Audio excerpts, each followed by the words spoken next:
भक्तों राम राम, राधे श्याम। भक्ति भाव विद रेणु रस्तोगी चैनल में मैं आपका स्वागत करती हूँ। तो जिनका आज जन्मदिन है उन सभी को हार्दिक शुभकामनाएं, जिनकी मैरिज एनिवर्सरी है उन सभी को भी हार्दिक शुभकामनाएं। तो आशा करती हूँ कि आप सब कुशल मंगल होंगे। तो आप सभी को एकादशी की हार्दिक शुभकामनाएं। तो वीडियो शुरू करते हैं और सबसे पहले हम दर्शन कराते हैं। तो भक्तों, आजकल जो इत्र लगाना है, हमने खस का लगा लेना है, मोगरे का लगा लेना है और चंदन का लगा लेना है, और हमने जैस्मीन का आता है वो इत्र लगा लेना है। तो हमने ठंडे इत्र ही गर्मियों में अपने लड्डू गोपाल जी को लगाने हैं। तो हमने एकादशी पर सेवा कैसे करनी है, तो सबसे पहले हम यही जान लेते हैं कि हमने क्या करना है। उनका जो पानी है, जो हमने मटकी में पानी रखा है, वो दिन में 3 बार ज़रूर बदल दें। सुबह भी उनको जल पिलाएंगे तो हम 7 बजे से पहले उनको आचमन करा चुकेंगे। तो वो वाला जल दोपहर 12 बजे जब हम उनको भोजन कराने के लिए आएंगे तो उनका भोजन का पानी निकाल के फिर उसको चेंज कर देंगे, और फिर शाम को चेंज कर देंगे, और रात को भी ताज़ा भर के उसको छोड़ देंगे लड्डू गोपाल जी के लिए पीने के लिए। तो हमने इन बातों का विशेष ध्यान रखना है अपने लड्डू गोपाल जी के लिए। तो सबसे पहले हम चौकी पर पीला कपड़ा बिछा लेंगे, और पीला कपड़ा बिछाकर फूल बिछा लेंगे कुछ, और कुछ इस तरीके से। ये मैंने आर्टिफिशियल फूल लगाए, अभी मैं फूलों की माला भी इनको पहनाने वाली हूँ। तो आप चौकी पर इस तरीके से विराजमान कर लें। आपकी राधा रानी हो या लड्डू गोपाल जी हो, तो आप ऐसा ना करें कि लड्डू गोपाल जी को विराजमान कर लें और राधा रानी को नहीं करें। यदि आपके जैसे मेरे 3-4 हैं तो मैं 3-4 को बिठा लेती हूँ। तो उसमें अगर आप राधा रानी और लड्डू गोपाल जी को भी बिठाना चाहते हैं तो बिठा लें, लेकिन जहाँ भी उनको पधारा है आपने दूसरी जगह जहाँ पूजा कर रहे हैं उसके अलावा भी उनको अच्छे से तैयार करना है, उनका श्रृंगार पूरा करना है और उनको अच्छे से बैठाना है। ये नहीं है कि एकादशी पर हमने 2 को बिठाया तो उनका 2 का श्रृंगार कर लें और बाकी लड्डू गोपाल जी का श्रृंगार ना करें। ऐसा भेद ना करें।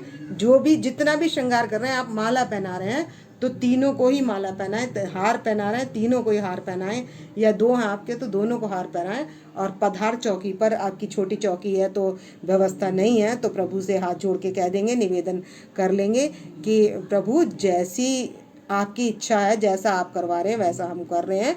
तो ये चौकी छोटी है तो आप दूसरी मंदिर में विराजमान हो जाइए, या जहाँ भी आपको पधारना है आप वहाँ विराजमान कर लेंगे।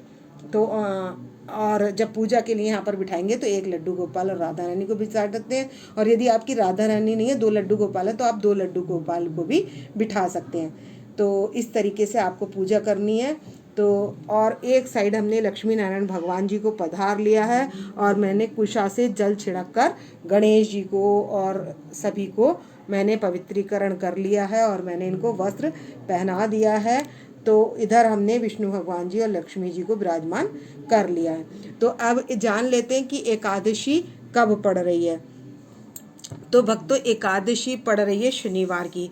तो आपको फ्राइडे के दिन ही तुलसी पत्र तोड़ लेने हैं, क्योंकि शुक्रवार को तोड़ने से आपको शनिवार एकादशी का व्रत करेंगे, द्वादशी में पारायण करेंगे, तो द्वादशी में भी तुलसी पत्र तोड़ते नहीं हैं। तो आप इसलिए पहले से ही 2-3 दिन के हिसाब से तुलसी पत्र तोड़कर एक उसमें बर्तन में थोड़ा सा जल डाल के रख लें। तो गर्मियां हैं क्योंकि सूख जाते हैं, फिर वो काले पड़ जाते हैं, इसलिए आप उनको जल में रखेंगे तो वो स्वच्छ रहेंगे। और उनका जल क्या करना है, आपको फ्राइडे को तोड़ेंगे तो शनिवार की सुबह चेंज कर देना है, और उसके बाद फिर आपको पानी चेंज करना है उनका। तो इस तरीके का आपको ध्यान रखना है। और यदि ये किसी कारण से भूल जाते हैं तोड़ना, तो आप तुलसी माला भी इनको धारण करा सकते हैं। तो अब मैं सबसे पहले इनको तुलसी माला धारण कराऊंगी, उसके बाद में पुष्प की माला धारण कराऊंगी, और कलश भी स्थापना कर लेनी है।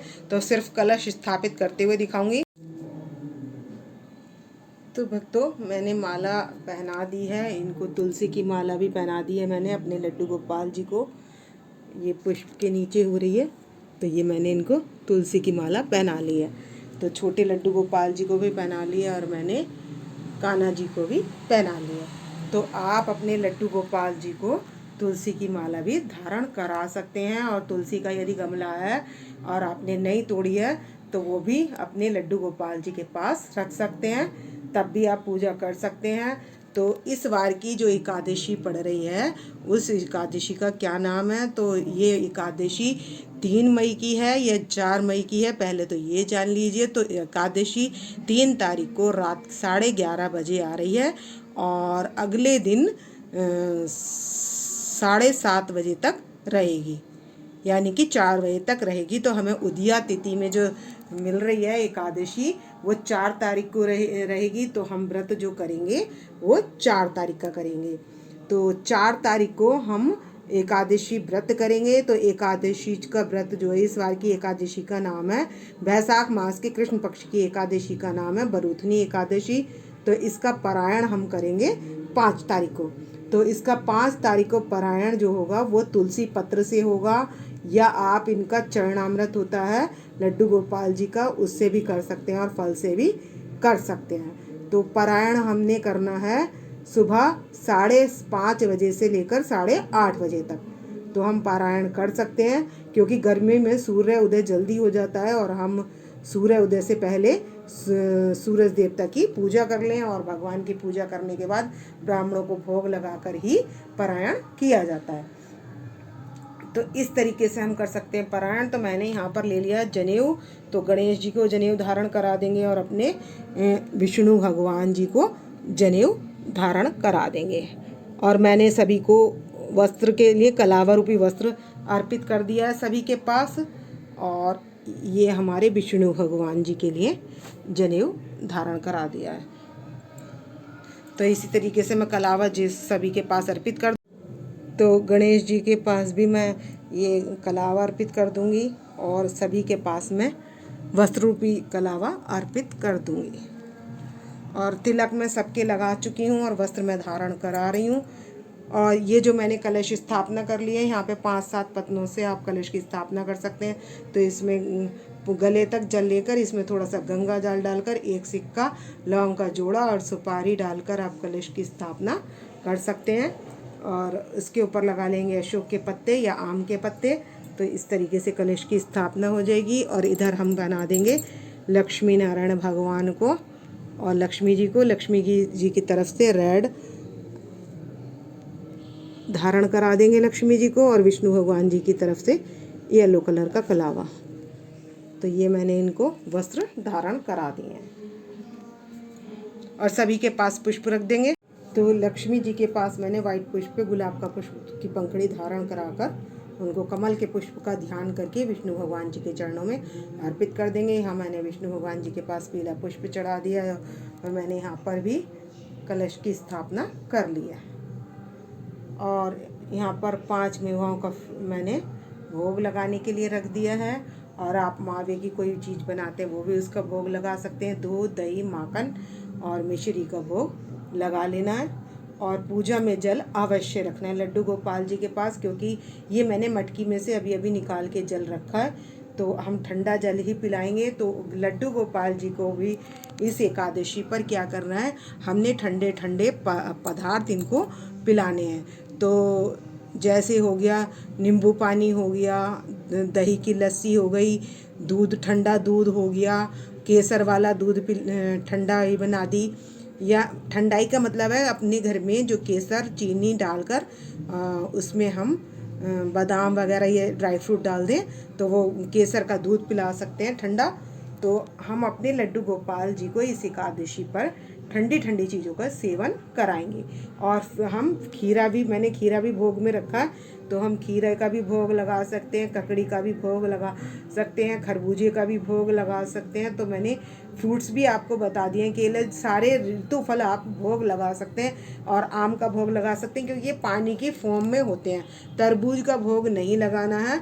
जो मैंने ये फल आपको बताए ये गर्मियों में सब ऋतु फल, जलीय फल हैं ये, तो इनका भोग हमें लगा देना है। और हम अपने लड्डू गोपाल जी को 4 या 5 बार भोग लगा सकते हैं, क्योंकि सुबह दूध और ड्राई फ्रूट देंगे, उसके बाद 12 बजे या 11:30 बजे जो भी खिलाएंगे हम, दही की लस्सी है, फ्रूट्स काटेंगे, जो कुछ भी हम लगाएंगे भोग तो वो लगा देंगे। उसके बाद 4 बजे हम इनको उठाएंगे शाम को, तब भी हम इन्हें दही की लस्सी भी दे सकते हैं, नींबू पानी भी दे सकते हैं, उसके साथ फ्रूट काट कर हम दे सकते हैं। और नहीं तो अगर हमने जैसे मखाने की खीर बनाई है तो उसका भी भोग लगा सकते हैं, तो हम इस तरीके से इनको भोग लगा सकते हैं। तो अब ये जो बुक है मैंने इस पर भी पूजन कर लिया है, और इसका पूजन करके मैंने यहाँ पर भी पुष्प चढ़ा दिया है। सभी को वस्त्र और पुष्प मैंने अर्पित कर दिया। ये एकादशी की बुक है, तो हम इसमें से कथा कर। तो भक्तों, इस एकादशी के प्रभाव से क्या होता है, सभी पापों का नाश हो जाता है। सौभाग्य प्रदान करने वाली एकादशी भरूथनी एकादशी है, और राजा मानधाता को भी इसी एकादशी के व्रत से स्वर्ग प्राप्त हुआ था, और इस लोक और परलोक का सुख भी इस एकादशी के करने से मिलता है। और जो स्त्री विधवा होती है उसको भी सौभाग्य की प्राप्ति होती है। शास्त्रों में कहा गया है, मैं सार रूप में आपको कथा बता देती हूँ। शास्त्रों में कहा गया है कि जो फल एक बार स्वर्ण दान करने से मिलता है, सूर्य ग्रहण में स्नान करने से मिलता है, वही फल भरूथनी की एकादशी के करने से मिल जाता है। और घोड़े के दान से हाथी का दान उत्तम है, हाथी के दान से भूमि का दान उत्तम है, और भूमि के दान से तिलों का दान उत्तम है, और तिलों के दान से सोने का दान उत्पन्न है, सोने के दान से भी उत्तम अन्नदान है, और अन्नदान के बराबर कोई दान नहीं है। तो इस महीने में, वैशाख के महीने में, मैंने वीडियो अपलोड कर रखी है जलीय पदार्थों की, कि हम क्या क्या दान कर सकते हैं, इसलिए मैं इसमें नहीं बता रही हूँ क्योंकि काफ़ी लंबी कथा हो जाएगी। और जो लोभ के वश कन्या का धन भी ले लेते हैं और उससे अपना कार्य करते हैं, भक्षण मतलब उस धन से अपना पालन करते हैं, और वो नरक में रहते हैं, तो उनको भी इस नरक की प्राप्ति, इस व्रत के करने से उस नरक की प्राप्ति नहीं होती। बैसाख में क्या क्या नहीं खाना चाहिए। दशमी के दिन निम्नलिखित वस्तुओं का त्याग कर देना चाहिए। एक तो कांसे के भोजन में बर्तन में भोजन नहीं करना चाहिए, मांस नहीं खाना चाहिए, मसूर की दाल। ये दशमी के दिन का नियम है जो हम दशमी के दिन लेते हैं। अब मैंने हर बारी एकादशी में बताती हूँ कि दशमी के दिन से नियम लिया जाता है और द्वादशी तक रहता है, और द्वादशी के दिन तक इसका पारायण करने के बाद भी नियम रहता है। तो हमें उस दिन प्याज लहसुन का भोजन नहीं करना होता है, द्वादशी वाले दिन भी और ना एकादशी वाले दिन भी।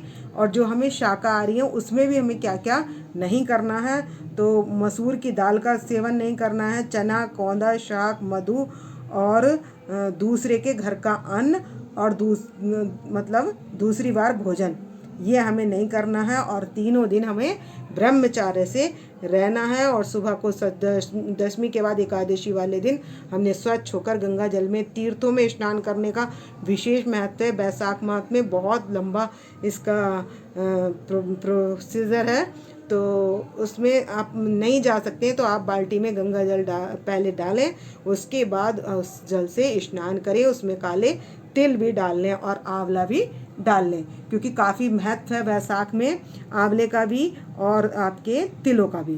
तो काले तिल डाल लें या सफ़ेद तिल हो आपके पास तो वो भी डाल सकते हैं। और आपको स्नान जब भी करना है, जब गंगा जल से स्नान करें तो वस्त्र पहन कर करें, बिना वस्त्र पहने नहीं करें, क्योंकि देवताओं का वास जल में ही होता है, तो हमें उसका पाप लगता है, इसलिए ऐसा नहीं करना चाहिए। कथा आपको सार रूप में बता दी है, और हमने कर लिए पूजा की थाली तैयार, और एक जला लेंगे हम अखंड दीप।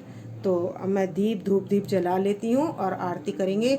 एक आरती गंगा जी की करेंगे और एक करेंगे हम विष्णु भगवान की। और कथा समाप्त होने पर जो हमने संकल्प के पैसे लिए हैं वो गणेश जी को। तो भक्तों, जो भी कथा है मैंने कथा पूर्ण रूप से कही नहीं है, सार रूप में बता दी है। और ये हमने जोत जला ली है। तो इसके बाद जो हम संकल्प करें के पैसे जो हमारे हाथ में होंगे वो हम विष्णु भगवान जी और गणेश जी किसी के पास भी अर्पित कर सकते हैं। तो अब इसमें क्या है, 24 एकादशियों के नाम, 26 एकादशियों के नाम हैं इसमें बुक में, तो आप ये भी पढ़ लें। उसके बाद हम करेंगे आरती।